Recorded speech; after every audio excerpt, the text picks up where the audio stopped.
आज के इस वीडियो में हम कवर करने जा रहे हैं इलेक्ट्रोमैग्नेटिक थ्योरी का एक important topic, reflection of waves by a perfect dielectric normal incidence. इसमें दो डेरिवेशन होते हैं, reflection of waves by perfect dielectric, oblique incidence भी होता है। तो आज के वीडियो में हम कवर करेंगे नॉर्मल इंसिडेंस। इस डेरिवेशन को करने के पहले कुछ ऐसी चीजें जो आपको पहले से पता होनी चाहिए और पता भी होंगी, मैं फिर भी एक बार रिवाइज करा रहा हूँ। Number one is reflection coefficient. Reflection coefficient क्या होता है? It is the ratio of reflected field whether it is E और H upon divided by ratio incident field E और एच।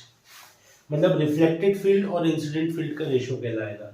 सिमिलरली ट्रांसमिशन कोफिशिएंट, नाम से समझ में आ रहा है, ट्रांसमिटेड फील्ड और इंसिडेंट फील्ड का रेशियो कहलाएगा। दोनों में ध्यान आपको ये रखना है कि नीचे भी इंसिडेंट फील्ड है और यहाँ पे भी इंसिडेंट फील्ड है, और ये दोनों आपस में कैसे रिलेटेड हैं। रिफ्लेक्शन कोफिशिएंट टाउ आर से रिप्रेजेंट होता है, ट्रांसमिशन कोफिशिएंट टाउ टी से, ये दोनों आपस में रिलेटेड है। Tau T equals to 1 plus tau R. Intrinsic impedance की डेफिनेशन हम दे सकते हैं, ईटा रिप्रेजेंट करता है इंट्रिंसिक इम्पीडेंस। इसका फॉर्मूला है magnitude of electric field to the magnitude of magnetic field. E represents electric field और H represents magnetic field. H represents magnetic field. E represents electric field. Normal and oblique incidence. Normal incident क्या होता है? तो normal incident ये होता है कि जब भी wave at an angle 90 degree incident होती है किसी इंटरफेस पे या सरफेस पे, तो ये कहलाता है नॉर्मल इंसिडेंस। और अगर यही 90 डिग्री की जगह कोई दूसरा एंगल बनाएगा, any angle other than 90 degree, तो यही कहलाएगा आपका ऑब्लिक इंसिडेंस।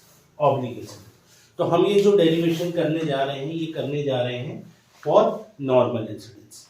तो आप चाहे तो इसका स्क्रीनशॉट भी ले सकते हैं, ये रिवीजन पार्ट का। आगे चल के बोर्ड की जरूरत रहेगी तो मुझे इसको रब करना पड़ेगा। तो हम ये डेरिवेशन स्टार्ट करते हैं। इस डेरिवेशन में हम स्टार्ट करेंगे, सबसे पहले हमने एक डायग्राम बनाया। ये एक perfect dielectric interface है। Suppose this is at z equals to 0, wave is propagating in z direction, wave is propagating in z direction। इसको हम मान लेते हैं medium 1, this is medium 1 and this is medium 2। Medium 1 medium 2 का मतलब है यहाँ पे इंट्रिंसिक इम्पीडेंस ईटा 1, परमिएबिलिटी परमिटिविटी सब चीजें 1 से रिप्रेजेंट कर दी। यहाँ पे ईटा 2 म्यू 2 एप्सिलॉन 2 इस तरह से रिप्रेजेंट कर दिया। यहाँ पे mu stands for permeability, epsilon stand for permittivity. अब यहाँ पे वेव इंसिडेंट हो रही है, क्योंकि ये नॉर्मल इंसिडेंस है तो यहाँ पे वेव इंसिडेंट होगी ई आई। कुछ वेव का पार्ट रिफ्लेक्ट हो जाएगा तो उसको हम रिप्रेजेंट करेंगे ई आर से, और कुछ पार्ट ट्रांसमिट हो जाएगा तो उसको हम रिप्रेजेंट करेंगे ईटी से। यहाँ हम मैग्नेटिक फील्ड भी यूज करके डेरिवेशन कर सकते हैं, but I am using electric field component. तो incident wave, reflected and then transmitted. अगर हम इंट्रिंसिक इम्पीडेंस कैलकुलेट करें तो इंट्रिंसिक इम्पीडेंस यहाँ पे दिया जाएगा μ1 अपॉन एप्सिलॉन 1, यहाँ पे दिया जाएगा intrinsic impedance under root μ2 upon epsilon 2। Intrinsic impedance का जो बेसिक फॉर्मूला है उससे हम ये डिराइव कर सकते हैं फॉर परफेक्ट डाइलेक्ट्रिक इंटरफेस। तो अभी के लिए आप ध्यान रखें, इंट्रिंसिक इम्पीडेंस का फॉर्मूला अंडर रूट क्या है, μ1 अपॉन एप्सिलॉन 1, यहाँ पे μ2 अपॉन एप्सिलॉन 2। बट क्योंकि हम परफेक्ट डाइलेक्ट्रिक सरफेस की बात कर रहे हैं तो μ1 will be equal to μ2 which will be equals to mu of naught। μ1 equals to μ2 which will be equals to mu of naught। mu naught की वैल्यू आपको पता है 4 पाई into 10 raised to power of -7 ये रहती है। हालांकि अभी हमें वैल्यू पे ध्यान नहीं देना है, यहाँ पे हम डेरिवेशन कर रहे हैं तो इस पे ध्यान देंगे। μ1 μ2 equals to mu naught, तो ये फॉर्मूला हो जाएगा आपका mu naught अपॉन एप्सिलॉन 1, यहाँ पे हो जाएगा under root mu naught upon epsilon 2। तो हमने एक नॉर्मल इंसिडेंट लिया, यहाँ पे हमने दोनों मीडियम लिए, ईटा 1 और ईटा 2 की वैल्यू लिखी इंट्रिंसिक इम्पीडेंस की, और यहाँ से अब हम अपना डेरिवेशन पार्ट स्टार्ट कर रहे हैं। इस पूरे डेरिवेशन में हमें कैलकुलेट करना है रिफ्लेक्शन कोफिशिएंट, ट्रांसमिशन कोफिशिएंट, और इस वैल्यू को हम स्टार्ट करने के लिए सबसे पहले स्टार्ट करेंगे यहाँ पे वी नो फॉर मीडियम 1 की बात कर रहा हूँ मैं, मीडियम 1 में इंट्रिंसिक इम्पीडेंस की ये वाली डेफिनेशन E अपॉन H के थ्रू हम निकालते हैं। सपोज ये मैंने निकाला ईटा आई कर दिया मैंने इसको, क्योंकि इंसिडेंस की बात कर रहे हैं तो अपन ने आई कर दिया। यहाँ पे क्या होगा, रेशो है ई अपॉन एच, तो ई इंसिडेंट के लिए निकालेंगे तो ई आई अपॉन एच आई। उसी तरह इंट्रिंसिक इम्पीडेंस रिफ्लेक्टेड के लिए क्या हो जाएगा, मीडियम वन में इस तरफ, तो यहाँ पे हो जाएगा E R upon H R. पर इसमें एक ध्यान रखने वाली चीज ये है कि क्योंकि इसका डायरेक्शन अपोजिट है, इंसिडेंट वेव इस तरफ थी, रिफ्लेक्टेड इस तरफ है, तो रिफ्लेक्शन शो कर रहा है, तो यहाँ पे क्या आएगा, ये माइनस साइन। यहाँ पे हम क्या यूज कर लेंगे, माइनस साइन। अब ये जो ई आई और ईटा आर लिखा है, इसको हम यहाँ पे ये कुछ और नहीं है, वही है ईटा वन जो हम यहाँ पे लिखते हैं, वही है, यहाँ पे ईटा वन ही है, क्योंकि इस तरफ में मीडियम में कितना है आपका, ईटा वन। ये सिर्फ मैंने आपको समझाने के लिए बताया, इंसिडेंट और रिफ्लेक्टेड। अब फॉर मीडियम टू की अगर बात करेंगे, for medium two, medium two मतलब ये वाला साइड, तो यहाँ पे ईटा टू की वैल्यू हो जाएगी ईटी अपॉन, ये आपका आ जाएगा ईटी अपॉन एच टी, यानी transmitted electric field upon transmitted magnetic field. तो इन रिलेशंस को हमको ध्यान रखना है, इसको हम कुछ नंबरिंग भी कर सकते हैं, suppose this is 1, this is 2 and this is 3। अब फर्दर मुझे क्योंकि बोर्ड की जरूरत वहां भी पड़ेगी, तो ये रिवीजन वाला पार्ट मैं यहाँ पे रब कर दे रहा हूँ। होपफुली आपने अभी तक इसका स्क्रीनशॉट ले लिया होगा, नहीं तो वीडियो को रिवाइज करके पीछे की तरफ रिवाइंड करके फिर देख लीजिएगा। तो यहाँ तक हम पहुंच गए, अब इसको फर्दर सॉल्व करना है। तो फर्दर हम यहाँ लिखेंगे at boundary condition, boundary conditions को देख के, बाउंड्री कंडीशंस। अब मीडियम वन साइड में देखेंगे तो इसको हम लिख सकते हैं E I plus E R incident plus reflected equals to E of transmitted, incident plus reflected equals to E of transmitted. अब इसको ऐसे भी समझ सकते हैं कि अगर एक टोटल वेव इंसिडेंट हुई, ट्रांसमिटेड हुई और उसमें से कुछ रिफ्लेक्ट हो गया ट्रांसमिटेड में, तो माइनस ऑफ ई आर। तो अगर आप ई आर को इस तरफ लेके आएंगे तो that is the same relation, E I plus E R equals to E T, incident उसमें से वेव ट्रांसमिटेड हुई, कुछ पार्ट उसका रिफ्लेक्ट हो गया, तो इसलिए E T minus E R, तो इधर लाएंगे तो वो एक ही चीज है, E I plus E R equals to E T. इसको हमने मान लिया 4। Similarly it is H I for H R equals to H T. This is equation number 5। Further आगे डेरिवेशन करने के लिए इसमें हम 4 या 5 किसी का भी यूज कर सकते हैं। मैं 5 का यूज करके चल रहा हूँ। इसको हम पहले निकालेंगे reflection coefficient in terms of electric field. तो 5th का उपयोग करना है, तो क्या करना है यहाँ पे, using 5 and substituting from 1, 2 and 3। इस 5 में H I plus H R equals to H T, इसमें हमें वैल्यू सब्स्टिट्यूट करनी है फ्रॉम 1, 2 एंड 3। कैसे करेंगे, सबसे पहले एच आई को देखिए, इस एच आई को देखिए फ्रॉम 1, यहाँ से हम ऐसा लिख सकते हैं इस H I eta 1 equals to क्या है, E I upon H I, तो एच आई इधर चला जाएगा, ई आई अपॉन ईटा 1, यहाँ पे हम लिख सकते हैं ई आई अपॉन ईटा 1। दूसरा एच आर है, एच आर को हम यहाँ पे कर देंगे, तो एच आर इक्वल्स टू कितना हो जाएगा, माइनस, क्योंकि ये माइनस ई आर है, minus E R upon eta 1 equals to H T. H T कहाँ से आ जाएगा, नंबर 3 से, यहाँ एच टी चला गया तो ई टी अपॉन ईटा 2, तो ई टी अपॉन ईटा 2। यहाँ से हम 1 अपॉन ईटा 1 कॉमन ले सकते हैं, this is E I minus E R equals to E T upon eta 2।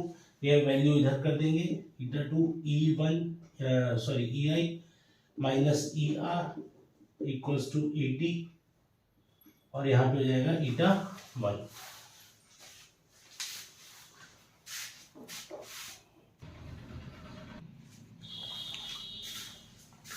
Hopefully यहाँ तक आपको क्लियर होगा। अब इसके आगे अगर हमको देखना है तो यहाँ पे हम देखेंगे, हम एक्चुअल में निकाल रहे हैं रिफ्लेक्शन कोफिशिएंट, जिसकी वैल्यू होगी E R upon E of I, क्योंकि इलेक्ट्रिक फील्ड के टर्म में निकालना है, ई आर अपॉन ई आई ये निकालना है हमको। तो हमारे पास ई आर ई आई तो है, लेकिन साथ में क्या है, ई टी। तो पूरे बोर्ड में कहीं पे ऐसा कोई रिलेशन हो जिससे हम इस ई टी को ई आई ई आर के टर्म्स में रिप्लेस कर सकते हैं, तो हम यूज करेंगे ये 4th इक्वेशन,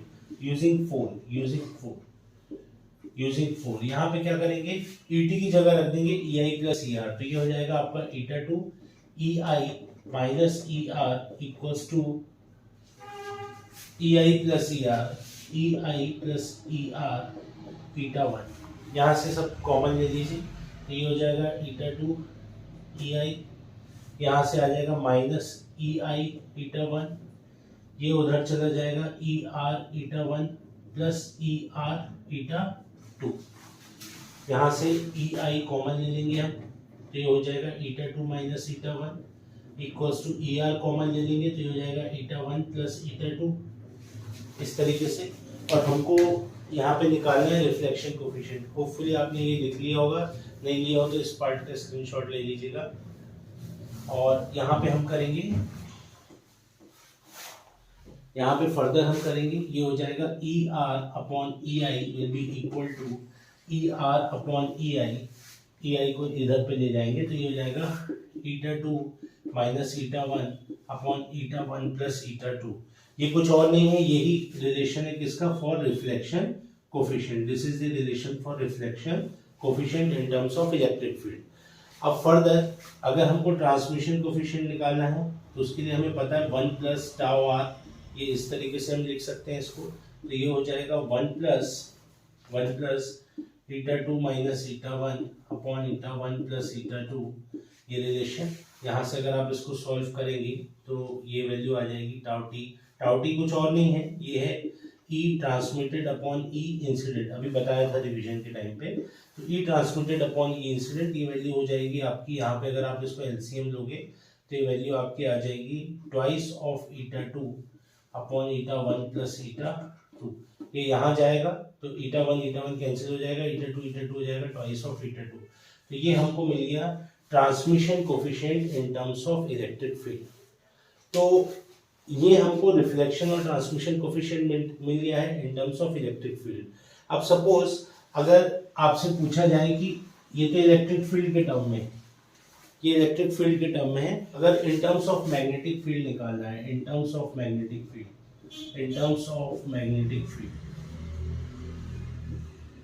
अगर in terms of magnetic field निकालना है तो रिफ्लेक्शन कोफिशिएंट की वैल्यू क्या हो जाएगी, फॉर्मूले के यहाँ पे ई आर अपॉन ई आई था, तो यहाँ पे हो जाएगा H R upon H I.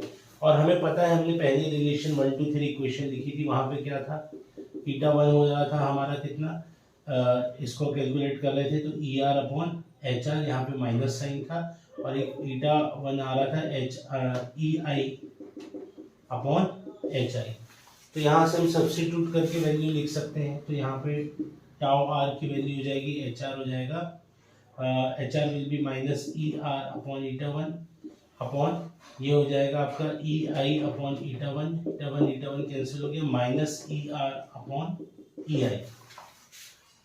तो ई आर अपॉन ई आई की वैल्यू आपकी ऑलरेडी कैलकुलेटेड है, तो इसको यहाँ पे सब्स्टिट्यूट कर देंगे, tau R equals to minus of इस चीज का, तो eta 2 minus eta 1 upon eta 1 plus eta 2, तो माइनस साइन अंदर ले जाएंगे तो हो जाएगा ईटा 1 minus eta 2 upon eta 1 plus eta 2।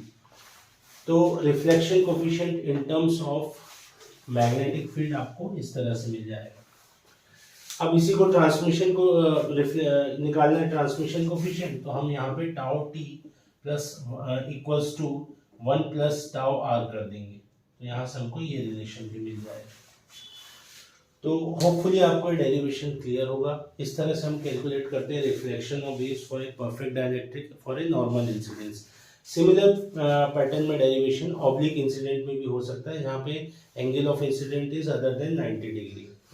अगर इन रिलेशंस को एक्चुअल में आपको टर्म्स म्यू और एप्सिलॉन के टर्म में लिखना है, तो आप ये वैल्यू भी यहाँ से सब्स्टिट्यूट कर सकते हैं।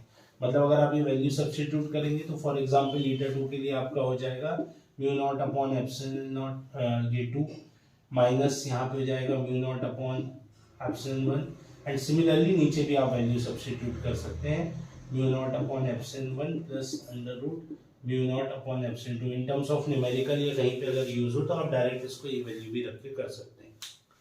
तो इस डेरिवेशन से रिलेटेड अगर कोई भी डाउट हो तो आप कमेंट बॉक्स में लिख के मुझे बताइएगा, या सिमिलर पैटर्न का कोई डेरिवेशन करना हो तो वो भी आप मुझे बता सकते हैं।